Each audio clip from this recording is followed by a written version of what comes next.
Pada tahun 1949 muncul sebuah kelompok milisi pro-Belanda bernama APRA atau Angkatan Perang Ratu Adil. Kelompok ini didirikan oleh Kapten Raymond Westerling pada masa Revolusi Nasional Indonesia.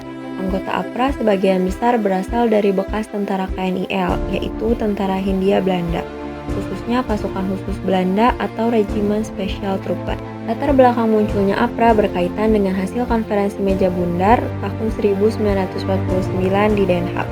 Dalam hasil perundingan tersebut, Republik Indonesia Serikat direncanakan akan kembali menjadi negara kesatuan Republik Indonesia. Selain itu, tentara KNIL juga akan dibubarkan dan digabungkan ke dalam TNI. Keputusan ini ditolak oleh Raymond Westerling dan APRA. Mereka ingin mempertahankan bentuk negara federal yang sebelumnya dibentuk oleh Belanda. Banyak bekas tentara KNIL yang merasa posisi dan kekuasaan mereka terancam jika Indonesia menjadi negara kesatuan. Raymond Westerling bahkan menganggap dirinya sebagai sosok Ratu Adil, seperti dalam ramalan Jayabaya. Dia mencoba menarik dukungan masyarakat dengan mengaku ingin menyelamatkan Indonesia dari keterpurukan. Untuk memperkuat rencananya, Westerling bekerja sama dengan Sultan Hamid II dari Pontianak yang juga mendukung sistem federal. Penolakan terhadap hasil KMB dan keinginan mempertahankan sistem federal inilah yang kemudian menjadi awal terjadinya pemberontakan APRA pada Januari 1950. Pemberontakan APRA di Jawa Barat mempunyai tujuan, yaitu mempertahankan negara RIS. Tujuan APRA yang utama adalah untuk mempertahankan negara RIS. Berbagai perundingan yang dilakukan antara Indonesia dengan Belanda saat mediasi Australia selalu menghasilkan keputusan yang merugikan pihak Indonesia. Dengan begitu, demi menjaga perdamaian antara kedua negara, pemerintah Indonesia tetap menghimbau supaya seluruh pihak menerima keputusan tersebut. Namun, justru pihak Belanda yang melanggar keputusan dalam perundingan dengan melakukan penyerangan berupa agresi militer 1 dan 2. Setelah adanya pelanggaran perjanjian ini, kedua pihak kembali dipertemukan dalam perundingan KMB yang kemudian memutuskan bahwa Indonesia menjadi negara federal. APRA mengakui bahwa keberadaannya merupakan bagian dari negara Indonesia federal. Itulah mengapa APRA dapat memasuki wilayah Indonesia dan berhasil menundukkan satu di antara beberapa negara bagian pada saat itu. Setelah itu, barulah mereka melancarkan aksinya untuk membuat Indonesia kembali terpecah belah dan kembali berada di bawah kekuasaan Belanda. Lalu yang kedua adalah mengganggu proses pengakuan kedaulatan Republik Indonesia oleh Belanda. Tujuan APRA yang lainnya adalah mengganggu proses pengakuan kedaulatan RI oleh Belanda. Salah satu pihak yang mengupayakan kegagalan kedaulatan Republik Indonesia yaitu Panglima tertinggi dari tentara Belanda, yaitu Letjen Borman van Vreden. Pihaknya selalu menghalangi proses diakuinya Indonesia sebagai negara yang berdaulat. Namun, pada akhirnya kedaulatan Republik Indonesia diakui oleh Belanda tepatnya di tanggal 27 Desember 1949. Pada saat itu, Indonesia sudah menjadi negara yang berbentuk republik dan telah lepas dari bentuk negara federal. Dan yang terakhir adalah mempertahankan adanya tentara APRA sebagai tentara di Pasundan. Tujuan APRA yang terakhir adalah mempertahankan adanya tentara APRA sebagai tentara di Pasuruan. Sebenarnya ketika Indonesia merdeka, gerilyawan dan tentara tidak menyatu dalam komando yang sama. Tidak sedikit dari tokoh daerah yang berperan sebagai pemimpin yang disegani, walaupun tidak memiliki bekal kemiliteran. Perjuangan yang mereka lakukan untuk mempertahankan kemerdekaan Indonesia sangatlah besar. Penyebab utama Angkatan Perang Ratu Adil. Yang pertama, ketidaksetujuan terhadap hasil Konferensi Meja Bundar atau KMB. Hasil KMB tahun 1949 menyatakan yang pertama, KNIL dibubarkan, yang kedua, tentara Belanda ditarik dari Indonesia, dan yang ketiga, Indonesia menjadi Republik Indonesia Serikat. Keputusan ini ditolak oleh Westerling dan APRA karena dianggap merugikan kedudukan mereka sebagai bekas tentara Belanda.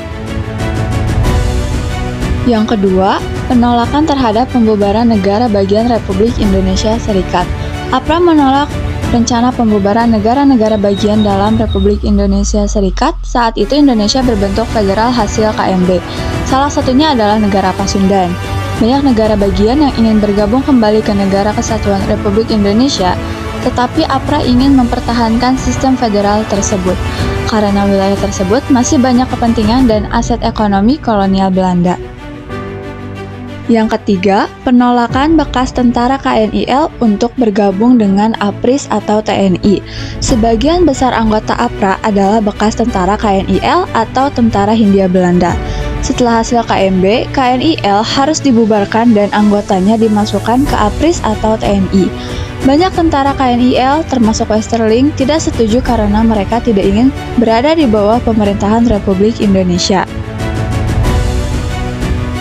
Yang keempat, tuntutan APRA tidak dipenuhi pemerintah RIS.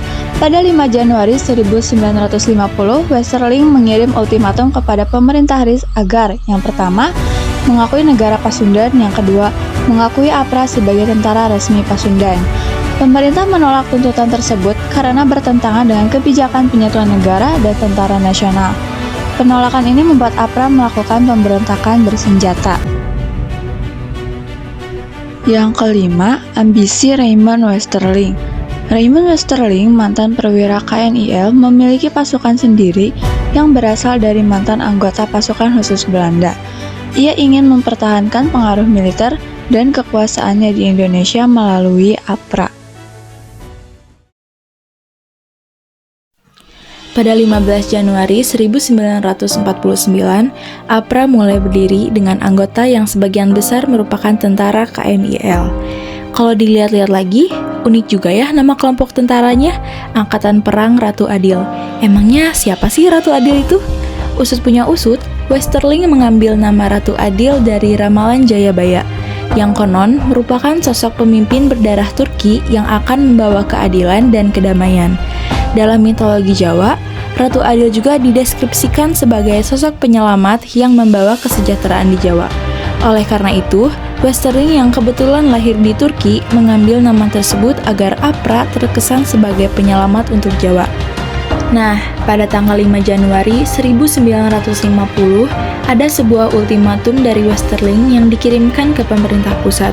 Isinya permintaan agar RIS mengakui negara bagian Pasundan.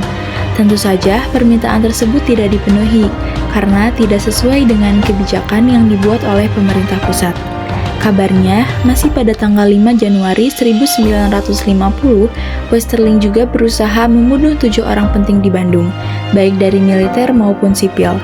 Namun, rencana pemberian racun gagal karena ketujuh orang tersebut sudah mengetahui rencana tersebut terlebih dahulu. Melihat pembuat onar tersebut, Muhammad Hatta yang saat itu menjabat sebagai Perdana Menteri memerintahkan penangkapan Westerling pada tanggal 10 Januari 1950. Namun, Westerling tidak tertangkap. Kemudian, pada 23 Januari 1950, Westerling berusaha mengkudeta Bandung dengan keji. Pasukannya menembak mati siapapun yang berseragam TNI. Pemberontakan APRA di Bandung berkaitan dengan mulainya pembubaran negara bagian yang dibentuk Belanda di Republik Indonesia Serikat untuk menjadi Kesatuan Republik Indonesia. Puluhan TNI yang tidak siap menerima serangan tiba-tiba tersebut langsung gugur, termasuk Letnan Kolonel Lembong, yang saat itu kebetulan sedang mengunjungi markas besar Divisi Siliwangi. Pada awalnya, APRA berhasil menguasai markas besar divisi Siliwangi. Namun, pada akhirnya APRA kehabisan peluru. Di hari yang sama, ada percobaan kudeta Jakarta yang dilakukan oleh anggota APRA. Namun, tidak terjadi karena bala bantuan pasukan yang tidak kunjung muncul. Jadi, pemberontakan APRA terjadi di Jakarta dan Bandung. Lantas, bagaimana sih akhir pemberontakan APRA? Pada akhirnya, pemerintah Indonesia ikut turun tangan agar penyelesaian pemberontakan APRA dapat terjadi dengan mengerahkan kekuatan militer dan melakukan perundingan dengan pihak Belanda untuk menekan Westerling. Pada 5 April 1950, Sultan Hamid II berhasil ditangkap, diadili, dan kemudian dipenjara, sedangkan Westerling berhasil kabur ke Singapura. Hilangnya sosok pemimpin APRA membuat kelompok tersebut menjadi tersebar dan bisa dibilang bubar. Walau pada akhirnya pemberontakan berakhir, dampak langsung dari terjadinya pemberontakan APRA tetap tak terlupakan, seperti banyaknya anggota TNI yang gugur, serta betapa mencekamnya suasana Bandung saat itu. Dampak utama peristiwa APRA adalah runtuhnya negara Pasundan setelah kudeta APRA mendorong parlemen negara bagian untuk meminta pembubaran pada tanggal 27 Januari 1950. Kegagalan gerakan bersenjata tersebut menyadarkan rakyat akan bahayanya sistem federal dan mempercepat proses pembubaran Republik Indonesia Serikat. Sehingga pada 17 Agustus 1950, Indonesia kembali menjadi negara kesatuan Republik Indonesia. Tokoh utama yang mendalangi dan mendukung APRA termasuk Sultan Hamid II yang kehilangan legitimasi politiknya dan akhirnya ditangkap oleh pemerintah. Peristiwa APRA juga menimbulkan ketegangan diplomatik dengan Belanda karena tuduhan bahwa unsur militer Belanda terlibat dalam pendanaan atau dukungan terhadap Westerling.